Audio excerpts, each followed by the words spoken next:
Eu vou convidar você a abrir a palavra de Deus no Evangelho de Lucas, capítulo 1. Lucas, capítulo 1, os versículos de 26 a 38. Lucas, capítulo 1, os versículos de 26 a 38. Depois nós leremos também no texto de Mateus, no capítulo 1, a partir do versículo 18. Lucas, capítulo 1, a partir do versículo 26 até o versículo 38, nos diz a palavra de Deus: no 6º mês foi o anjo Gabriel enviado da parte de Deus para uma cidade da Galileia. Desculpem, eu vou convidá-los a, se puderem, ficar de pé. Você descansa um pouco. No 6º mês foi o anjo Gabriel enviado da parte de Deus para uma cidade da Galileia chamada Nazaré, a uma virgem desposada com certo homem da casa de Davi, cujo nome era José. A virgem chamava-se Maria. E entrando o anjo aonde ela estava, disse: alegra-te, muito favorecida, o Senhor é contigo.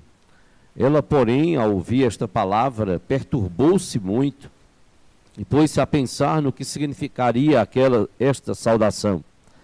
Mas o anjo lhe disse: Maria, não temas, porque achaste graça diante de Deus. Eis que conceberás e darás à luz um filho, a quem chamarás pelo nome de Jesus. Este será grande e será chamado Filho do Altíssimo. Deus, o Senhor, lhe dará o trono de Davi, seu pai. Ele reinará para sempre sobre a casa de Jacó, e o seu reinado não terá fim. Então disse Maria ao anjo: como será isso? Pois não tenho relação com homem algum. Respondeu-lhe o anjo: descerá sobre ti o Espírito Santo, e o poder do Altíssimo te envolverá com a sua sombra. Por isso, também o ente que há de nascer será chamado Filho de Deus. Isabel, tua parenta, igualmente concebeu um filho na sua velhice, sendo este já o 6º mês para aquela que diziam ser estéril. Porque para Deus não haverá impossíveis em todas as suas promessas. Então disse Maria: aqui está a serva do Senhor, que se cumpra em mim, conforme a tua palavra. E o anjo se ausentou dela. Eu convido você também ao texto de Mateus, capítulo 1. Evangelho de Mateus, capítulo 1, a partir do versículo 18.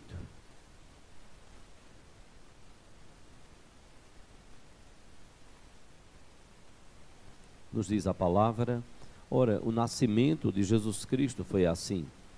Estando Maria, sua mãe, desposada com José, sem que tivessem antes coabitado, achou-se grávida pelo Espírito Santo. Mas José, seu esposo, sendo justo e não a querendo infamar, resolveu deixá-la secretamente. Enquanto ponderava nestas coisas, eis que lhe apareceu em sonho um anjo do Senhor, dizendo: José, filho de Davi, não temas receber Maria, tua mulher, porque o que nela foi gerado é do Espírito Santo. Ela dará à luz um filho e lhe porás o nome de Jesus, porque ele salvará o seu povo dos pecados deles. Ora, tudo isso aconteceu para que se cumprisse o que fora dito pelo Senhor por intermédio do profeta. Eis que a virgem conceberá e dará à luz um filho, e ele será chamado pelo nome de Emanuel, que quer dizer Deus conosco. Despertado José do sono, fez como lhe ordenara o anjo do Senhor, e recebeu sua mulher. Contudo, não a conheceu, enquanto ela não deu à luz um filho, a quem pôs o nome de Jesus. Vamos curvar nossa fronte, vamos orar ao Senhor. Pai amado, nós nos maravilhamos com a tua palavra. Nós nos alegramos com os louvores que podemos entoar para o louvor da tua glória. Como o coro cantou aqui, como a tua palavra afirma, nós fomos criados para o louvor da tua glória, para exaltarmos a tua glória, Senhor. Bendito sejas por tão grande amor de enviar o teu Filho. Bendito seja o Senhor Jesus Cristo, que encarnou e veio para morrer por nós, para deixar a sua palavra e seus mandamentos, para que pudéssemos seguir e viver de acordo com a vontade dele. Ó Deus, abençoa a tua igreja, abençoa aqueles que aqui nos visitam, que cada coração possa de fato se render ao Senhor Jesus Cristo e possa encontrar em Jesus a razão verdadeira e única do Natal. Jesus nasceu, louvado seja o Senhor. Ele encarnou, o teu Filho encarnou, louvado seja o Senhor.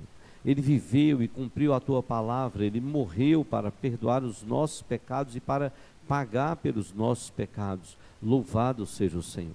Ele virá buscar a sua igreja e todos quantos creem no seu nome, louvado seja o Senhor.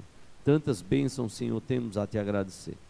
Dá que o nosso coração se alegre cada vez mais e possamos viver para o louvor da glória do Senhor. Possamos viver para proclamar o Senhor Jesus Cristo, para fazermos discípulos e seguidores dele, para o louvor da tua glória, ó Pai. Nós te oramos, clamando, ó Deus, pela ação do teu Espírito Santo em cada um dos nossos corações, a partir do meu próprio coração. Que o Senhor esteja nos fortalecendo, nos revigorando.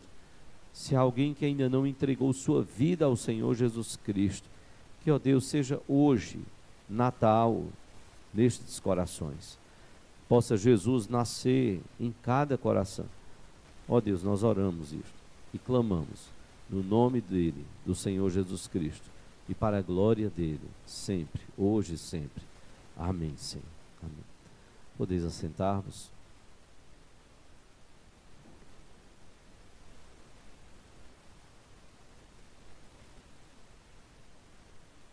Não sei se você observou, mas nesses dias natalinos aí, apareceu uma propaganda na TV e de uma empresa que trabalha com aves, e era uma criança com uma caixinha pelo meio da casa. E então, quando ela foi questionada o que é que ela como criança estava fazendo, a resposta foi: eu estou tentando pegar o espírito do Natal. Eu estou tentando pegar o espírito do Natal. Ele queria pegar esse espírito do Natal e levar para algum lugar, e levar para alguma celebração. Estou tentando pegar o espírito do Natal.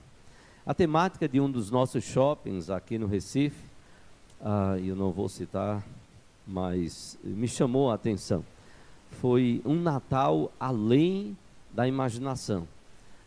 O tema da cantata de hoje foi Imagine. Imagine. Imagine. O tema deste shopping foi um Natal além da imaginação. 20 atrações com muita tecnologia. Um carrossel das renas, um túnel mágico, um game com voo das renas, interativo para as crianças, até para que elas pudessem assim voar com as renas. Imagina isso para a criança. Brinquedos tradicionais como balanços, escorregadores, guirlandas e outros. Um game que era procurando as renas. Eu acho que ainda tem criança procurando rena por lá. Uma escada trenó, um trenó mágico com óculos de realidade virtual. O encontro da Nina com as renas. Essencial para a humanidade. O encontro da Nina com as renas. Não me pergunte quem é Nina, porque eu não sei. Eu sei quem é Jesus. E eu não sei que diferença faz isso nas nossas vidas. Na minha não faz nenhuma. Do encontro da Nina com as renas, nenhuma. Agora, da minha vida com Jesus, toda a diferença. Toda a diferença. O balanço das renas. Sim, há um presépio. Pode ser que você esteja pensando, não tinha nada de presépio? Tem um presépiozinho lá, meio escondido, já no final da propaganda. Você tem que passar por vários andares, e se você não for para a área dos cinemas, você não vai ver esse presépio lá neste shopping. Noel foi citado na propaganda. Noel foi citado uma vez. As renas foram citadas 5 vezes. Jesus não foi citado nenhuma vez nesta propaganda. As renas que foram citadas 5 vezes, até de certa forma me preocupam um pouquinho, porque as crianças começam a olhar isso daí, e já as crianças estão dizendo, ah sim, hoje eu sei o que é o sentido do Natal. Natal é a festa do nascimento das renas no cativeiro, moderno, nos shoppings. Ah, agora eu peguei o sentido e o espírito do Natal. Estamos preservando as renas. Mas o verdadeiro Natal, esse sim, foi um Natal além da imaginação. Permitam-me dizer, o Natal de Jesus foi sim um Natal além da imaginação. Por muitos aspectos. Pelo texto, os 2 textos que nós lemos de Lucas e Mateus, nós sabemos que José e Maria, eles eram da linhagem de Davi, do rei Davi, do famoso rei Davi. Mas José e Maria eram simples, eram pessoas muito simples.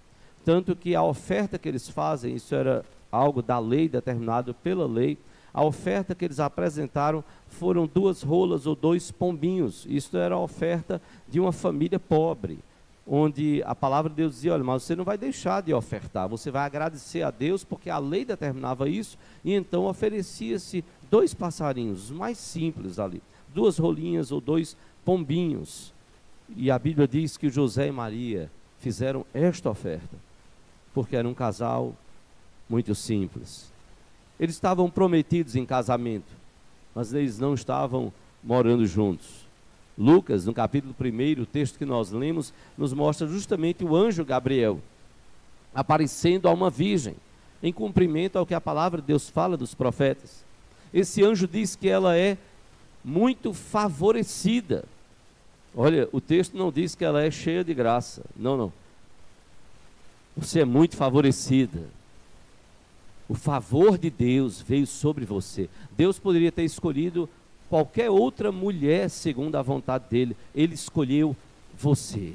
Ele estendeu o favor dele, a graça dele sobre você. Achaste graça da parte de Deus. Ela mesma não se via melhor do que outras. E ela, no seu cântico, ela exalta a Deus por isso. Porque Deus a escolheu na sua simplicidade, como existiam outras mulheres muito fiéis a Deus e também simples, como Maria. A partir do versículo 30 até o versículo 33, o anjo então fala, olha, conceberás, darás à luz a um filho e lhe porás o nome de Jesus. E ele será então, como diz o versículo 32, ele será filho do Altíssimo. Este será grande, será chamado Filho do Altíssimo. Era o título que era dado também ao Senhor Jesus Cristo. Deus dará também a ele o trono de Davi. Ele não vai ser um qualquer, não, ele vem da linhagem de Davi e ele é rei. E a ele vai ser dado o trono de Davi. Jesus terá um reino sem fim, é o que nos diz o versículo 33. Ele, Jesus, terá um reino sem fim. Isso é proclamado a respeito do Senhor Jesus Cristo. Diz mais, quando o anjo então falou, no versículo 35, nos diz a palavra de Deus no texto que nós lemos, que ele seria então concebido pela ação do Espírito Santo. E por isso, por ele ser uma obra do Espírito Santo em Maria, não da união do homem com a mulher, não de José com Maria, então é que ele seria chamado Filho de Deus. Descerá sobre ti o Espírito Santo, e o poder do Altíssimo te envolverá com a sua sombra. Por isso também o ente santo que há de nascer será chamado Filho de Deus. E me permita então, de certa forma, poder esclarecer um pouco alguém que chegou erroneamente e disse assim, olha, se é santo aquele que foi gerado, imagina o ventre onde ele foi gerado. Não, o ventre é pecador. Todos nós somos pecadores. A Bíblia não abre margem para afirmarmos que alguém, ou José, ou Maria, ou qualquer outro, todos nós, e eles também, e a própria Maria, a minha alma engrandece ao Senhor, e o meu espírito se alegrou em Deus, o meu Salvador. Maria diz: Deus é o meu Salvador. Só tem Salvador, segundo a Bíblia, quem é pecador. E ela reconhecia isso, o quanto ela carecia da graça e do poder de Deus. E o anjo então diz: olha, o que vai ser concebido em você, vai ser feito em você, é obra do Espírito Santo. Por isso ele será chamado Filho de Deus. Jesus é o Filho de Deus. E aí o anjo então diz: olha, Isabel que era estéril, ela já está no 6º mês de gravidez, porque isso foi prometido a ela. E para Deus não haverá impossíveis em todas as suas promessas. O que Deus cumpre, Ele faz. O que Deus cumpre, Ele faz. A promessa de que a virgem conceberia, a promessa daquele Salvador, do menino, um menino nos nasceu, um filho se nos deu, foram 7 séculos antes do nascimento de Jesus, através então de Isaías. Como Deus operou ali, e como os profetas anunciaram a Cristo, Jeremias, Isaías e tantos outros. E ali estava Isabel, desfrutando da bênção de Deus, da promessa dele, e já estava no 6º mês de gravidez, ela que era estéril. Porque então Maria se assustou e disse: como vai ser isso? Eu não tenho relação com homem nenhum, como é que eu vou ficar grávida? Não. Isso é uma obra do Espírito Santo em você. Não é da sua união. Não. Eles ainda não estavam nem morando, nem vivendo juntos. Porque Ele é o Deus dos impossíveis, em todas as suas promessas. Isso era um sinal, o caso de Isabel era um sinal para Maria. Maria, aquela que era estéril, ela já está no 6º mês de gravidez. O mesmo Deus que operou nela é o Deus que vai operar em você, ainda você não estando vivendo com José. Por isso os versículos 34 e 38 deste capítulo que nós lemos, ele é muito precioso, porque Maria parte da dúvida para a certeza. Se você olhar lá em Lucas, capítulo 1, versículo 34, a palavra vai então nos dizer: então disse Maria ao anjo: como será isso? Pois não tenho relação com homem algum. Era a dúvida de Maria. Mas a certeza vem no versículo 38, como a palavra de Deus então nos diz. Depois de tudo que o anjo fala, que seria uma obra do Espírito Santo, de Deus na vida dela, então Maria pode dizer: aqui está a serva do Senhor, que se cumpra em mim, conforme a tua palavra. E aí o anjo se ausenta dela, sai da presença dela. Aqui está a serva do Senhor, que se cumpra em mim, conforme a tua palavra. Da dúvida, ela parte para a certeza de que não há coisa melhor do que estar no centro da vontade de Deus, do que se entregar totalmente ao Senhor. Não há coisa melhor do que isso. Mateus capítulo 1 vai nos lançar diante de um cuidado que Deus tem também, não só com Maria, como um anjo apareceu, mas a Bíblia vai aqui nos falar que então um anjo do Senhor aparece a José num sonho. José toma conhecimento que Maria está grávida. Era um escândalo naquela época terrível. E José diz à Bíblia que, sendo ele um homem piedoso, um homem sério, um homem dedicado ao Senhor, sensível ali, a Bíblia diz que ele resolveu deixá-la secretamente. A ideia era de não fazer nenhum alarde. A gente acaba por aqui.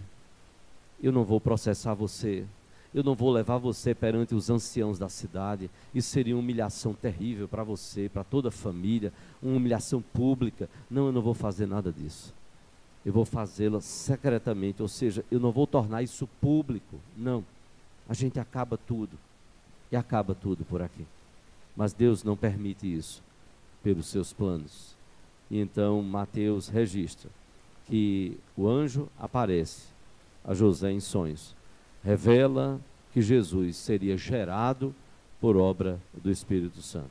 Se você olhar o versículo 21, depois que o anjo fala lá pensando, refletindo, o anjo do Senhor então dizendo: José, o final do versículo 20, José, filho de Davi, não temas receber Maria, tua mulher, porque o que nela foi gerado é do Espírito Santo.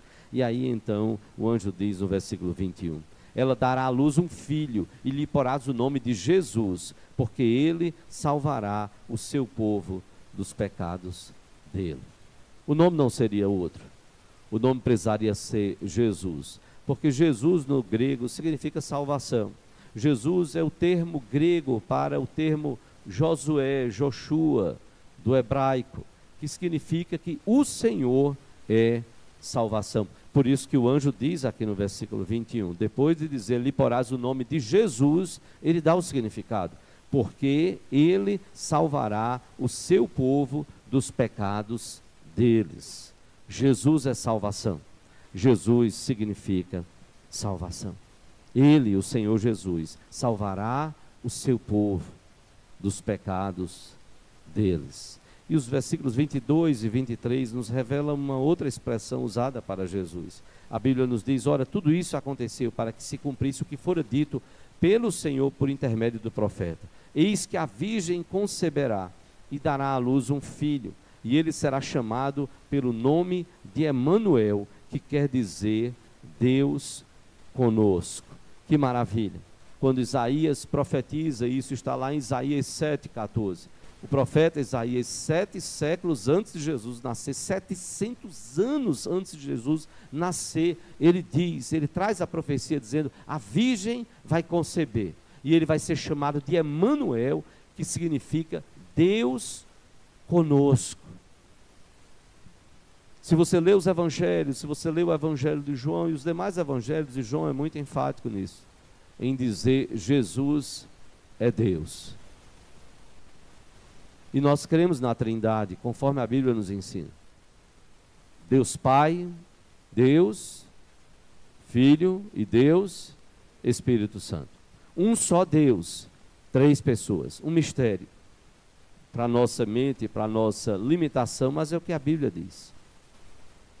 Um só Deus em 3 pessoas. Deus Pai, Deus Filho e Deus Espírito Santo. O anjo então revela e traz a palavra para José. Você vai colocar o nome, e o nome dele será Jesus, porque ele vai salvar o seu povo dos pecados deles. E olha, tudo isso aqui foi para que se cumprisse o que foi dito pelo profeta. E esse profeta foi o profeta Isaías. Eis que a virgem conceberá e dará à luz um filho, e ele será chamado pelo nome de Emanuel, que quer dizer Deus conosco. Aquele que é Deus, o Filho de Deus, que também é Deus, ele encarnou. Ele assumiu a forma de homem, ele esteve aqui presente, tanto que os judeus, em um dado momento, diz lá em João, que pegaram em pedras para apedrejar Jesus, e Jesus então questionou, por qual das obras vocês me apedrejam? Foi que eu fiz. Querem me apedrejar por quê? Me acusem, qual foi a obra? Então os judeus disseram, não, não é por obras, mas é pelo que tu dizes, porque sendo tu homem, te fazes a ti mesmo Deus. Quando Jesus disse, eu sou o bom pastor, eu sou o caminho, a verdade e a vida, eu sou a porta das ovelhas, eu sou, essa era uma expressão lá que Deus mandou Moisés, você vai chegar diante de Faraó, e Moisés disse, eu vou chegar lá em nome de quem? Eu vou enfrentar Faraó, o exército, em nome de quem? Eu vou dizer o quê? É para eu tirar o povo, tá certo, mas quem é que está mandando que Faraó então deixe que o povo possa seguir? Você só vai dizer isso, você vai dizer que eu sou, mandou, então que o povo deste eu sou, pudesse sair e pudesse adorá-lo. Então na hora que Jesus disse eu sou, os judeus lembraram daquela expressão lá do Antigo Testamento, ele está se fazendo Deus, ele é homem, ele não é Deus. Os judeus não acreditaram que Jesus era o Filho de Deus, o enviado de Deus, e que ele era de fato Deus. Mas aqui estava, ele será chamado de Emanuel, que quer dizer Deus conosco. Jesus é Deus encarnado conosco. José recebe então Maria, e como diz a Bíblia aqui, usa uma expressão, e ele só a conheceu após o nascimento de Jesus. Só para você não entender errado o que o texto bíblico está dizendo, contudo, versículo 25, não a conheceu enquanto ela não deu à luz um filho a quem pôs o nome de Jesus. Não é que José ficou pelos cantos da casa dizendo, quem é você? Acordando todo dia, tá, não estou conhecendo você, quem é você? Não. O conhecer aqui é a expressão que era usada para o relacionamento sexual, no Antigo e Novo Testamento. Ele não manteve, José não manteve relações com Maria enquanto Jesus não nasceu. O que dá a entender claramente desta forma, que depois eles tiveram a vida conjugal normal. José e Maria tiveram filhos e filhas, como a Bíblia mesmo relata e diz, não eram primos, não eram nenhum parente, não, eram filhos mesmo da relação, sem nenhum problema, bênção de Deus sobre o casal, mas Jesus não. O que dá ênfase aqui também, que de fato Jesus não foi concebido da união de um homem e de uma mulher. Resumindo, porque o Natal de Jesus é um Natal muito além da imaginação. Porque ele foi o único que, sendo Deus, assumiu a forma de homem. Nós não temos em nenhuma religião, nenhuma história como a de Jesus. Deus encarnou e nasceu. Deus, o Filho, deixou a sua glória, encarnou, assumiu a forma de homem e nasceu. Por isso, o Natal, o nascimento, sentido da palavra Natal, o nascimento, o Natal de Jesus, ele é muito além da imaginação e da nossa capacidade. A gente fica imaginando coisas, mas que coisa tremenda foi o Filho de Deus deixar a sua glória e então encarnar para a nossa salvação, para o perdão dos nossos pecados. Um grande escritor irlandês, e com certeza acredito que muitos aqui já viram ou obras ou filmes, C.S. Lewis. Ele foi um professor universitário, escritor, romancista, poeta, crítico literário, ensaísta e teólogo irlandês. Ele ficou muito conhecido pelas Crônicas de Nárnia e um dos seus livros chamado Cristianismo Puro e Simples. Ele foi professor da Universidade de Oxford, como também da Universidade de Cambridge. Ele nasceu em 29 de novembro de 1898 e faleceu em 22 de novembro de 1963. Ele afastou-se do evangelho que conheceu na infância e adolescência e então enveredou por sua vida literária e seguindo, até que chegou o momento de voltar-se para o rei, para fazer aquilo que foi cantado aqui. Adore ao rei, adore ao rei. C.S. Lewis voltou-se para Jesus e deixou nas Crônicas de Nárnia, em outros escritos também, deixou ali escondida a mensagem que precisaria ser estudada. Para aqueles da universidade, o que é que Lewis agora está escrevendo? Que conversa é essa? Que mensagem é essa? Que histórias são essas? Sim, os seus escritos ainda são estudados. Ele deixou a mensagem do Evangelho ali. Você assistir às Crônicas de Nárnia, você vê Aslan, o leão, e a gente lembra de Jesus, o leão da tribo de Judá. Vale a pena, vale a pena. C.S. Lewis, então, em 1942, depois foi publicado na obra dele, Cristianismo Puro e Simples, 10 anos depois, ele deu ao argumento chamado de trilema. Ele fez uma declaração sobre, na sua visão, sobre quem seria Jesus. E ele querendo confrontar aqueles que na sua época se levantavam contra a pessoa do Senhor Jesus Cristo como sendo Deus e olhando Jesus apenas como alguém muito especial, como um grande mestre. C.S. Lewis rompeu com isso.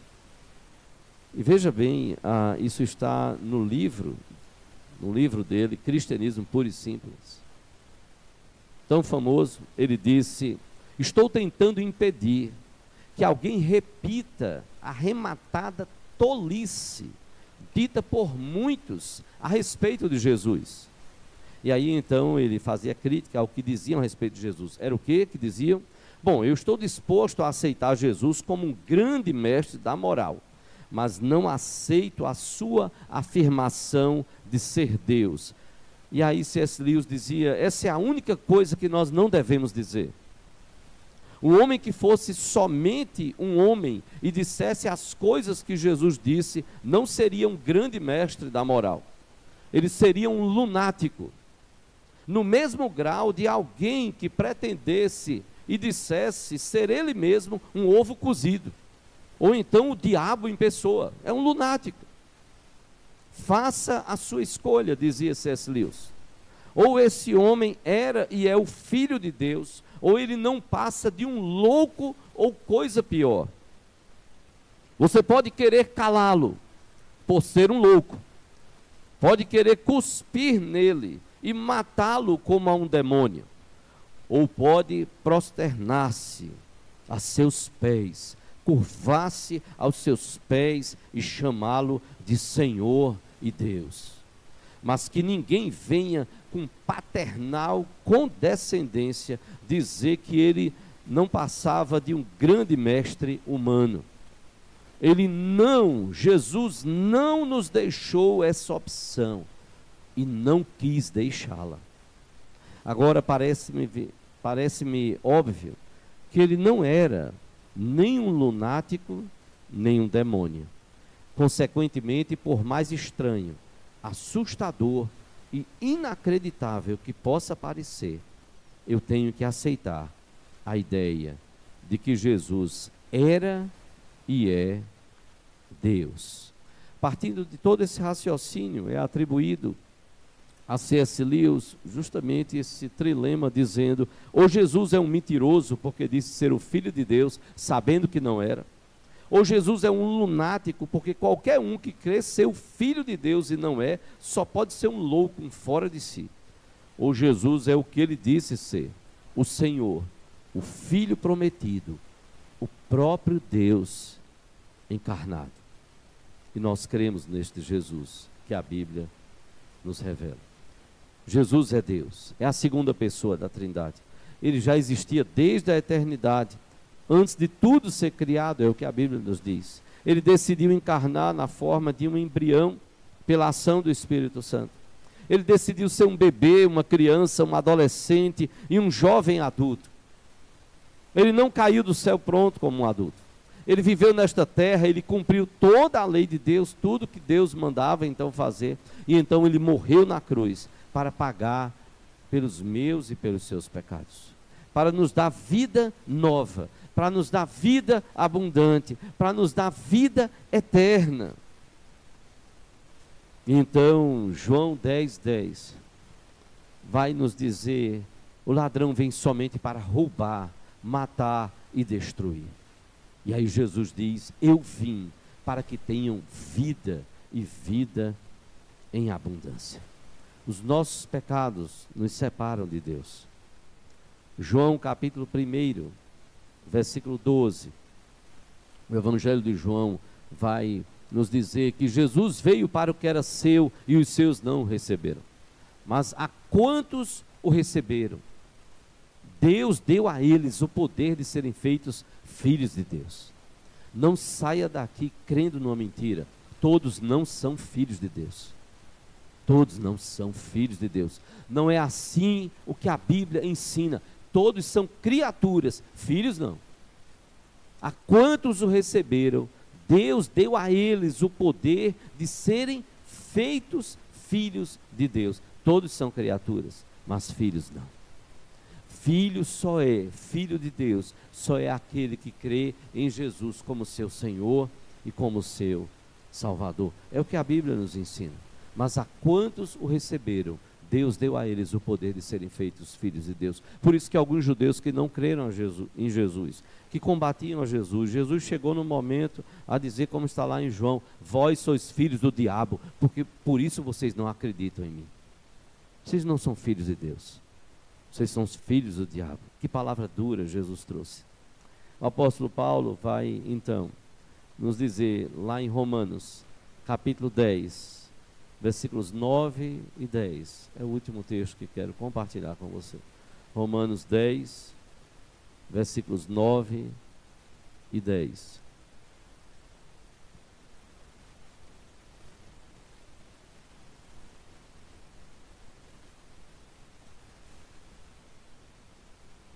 O apóstolo Paulo, que perseguia os cristãos, perseguia judeus que estavam crendo em Jesus como seu Senhor e Salvador. Paulo foi convertido a Cristo. Não vou pregar sobre isso agora, mas vale a pena você ler o que a Bíblia fala lá em Atos dos Apóstolos. O maior perseguidor se transformou no maior pregador do Evangelho.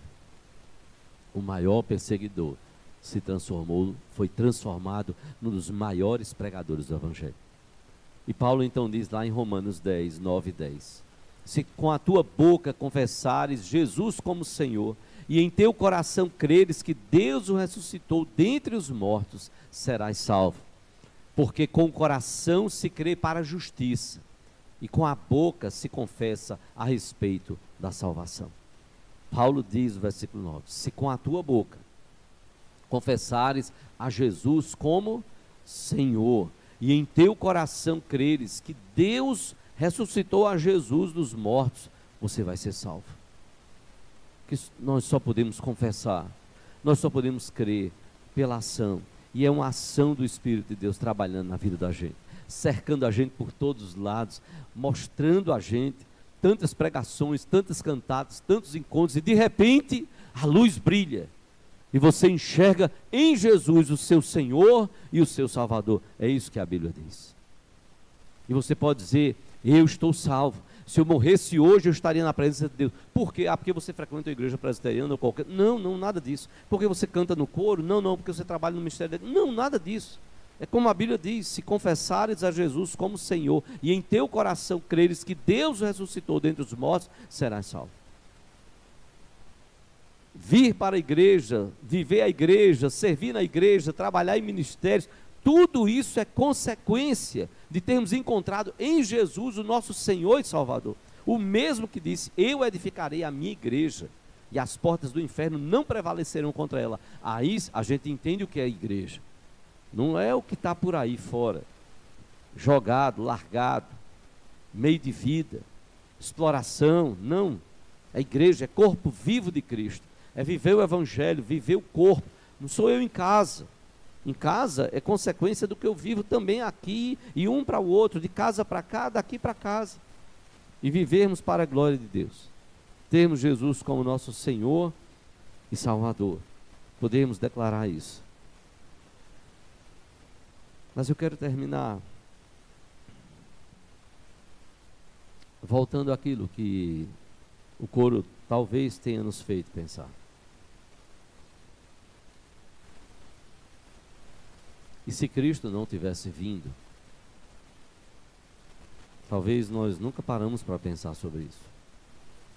Nos acostumamos tanto a termos a Bíblia a vida toda, e no nosso país, a podermos falar em qualquer lugar sobre ela, e a gente talvez nunca tenha parado para pensar se Cristo não tivesse vindo.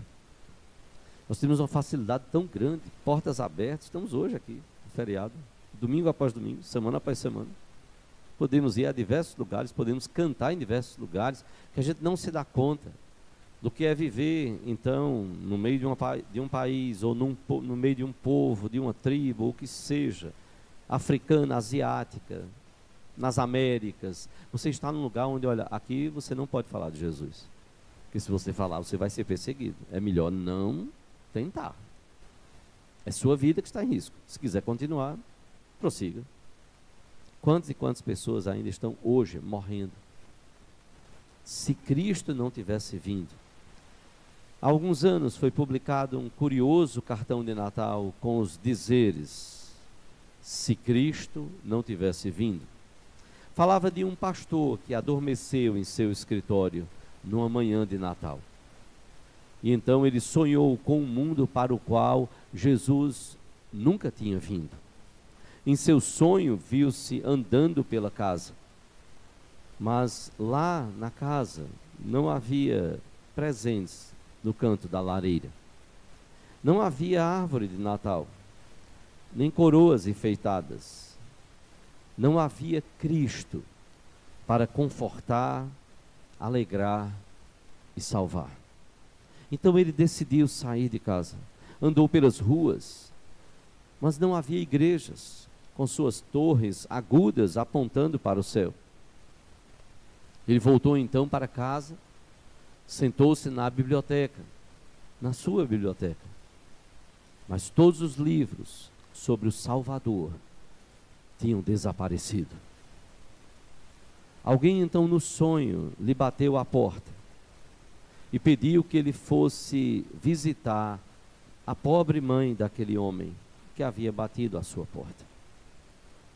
O pastor apressou-se a acompanhar aquele filho choroso. Chegou àquela casa e disse: calma, eu tenho aqui alguma coisa que vai confortar o coração de vocês. Então abriu a Bíblia, procurando alguma promessa bem conhecida, mas viu que a sua Bíblia agora terminava em Malaquias, como vimos aqui a encenação. E não havia mais os 4 evangelhos, e nenhum livro do Novo Testamento, e nenhuma promessa de esperança, e nenhuma promessa de salvação. E ele então só pôde abaixar a cabeça e chorar com a enferma, aquela mulher doente, em angústia e desespero. Não muito depois, ele, como pastor, estava ao lado de seu caixão, dirigindo o ofício fúnebre, mas não havia mensagem de consolação, nem palavra de ressurreição gloriosa, nem céu aberto, mas somente cinza a cinza, e o pó voltará ao pó, e um longo e eterno adeus. O pastor, ainda sonhando, só então percebeu a razão de tudo aquilo. É que ele, Jesus, não tinha vindo. O seu sonho era desesperador. Ele então rompeu em lágrimas e um amargo pranto. No seu triste sonho, está faltando uma projeção aqui. Agora. Acho que vocês estavam sonhando como pastor. E naquele sonho angustiante, de repente, aquele pastor acordou ao som de um acorde. E um grande brado de júbilo saiu-lhe dos lábios, ao ouvir em sua igreja ao lado o coro a cantar: ó vinde fiéis, triunfantes e alegres, sim, vinde a Belém, já movidos de amor. Nasceu vosso rei, o Messias prometido. Ó vinde adoremos, ó vinde adoremos, ó vinde adoremos ao nosso Senhor. Olhai admirados a sua humildade, os anjos o louvam com grande fervor, pois em o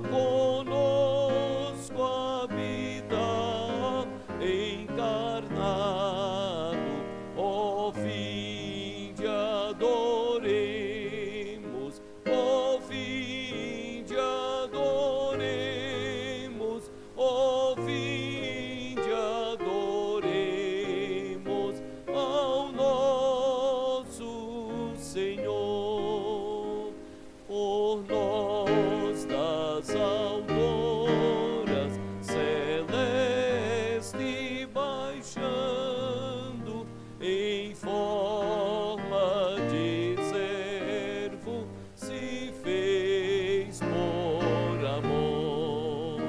E em glórias a vida nos dá sempre eterna. Ó, vinde adoremos, ó, vinde adoremos, ó, vinde adoremos ao nosso Senhor. Nos céus adorai-o, vós anjos em coro, e todos na terra lhe rendam louvor. A Deus honra e glória, contentes rendamos. Ó, vinde adoremos, ó, vinde adoremos, ó, vinde adoremos ao nosso Senhor.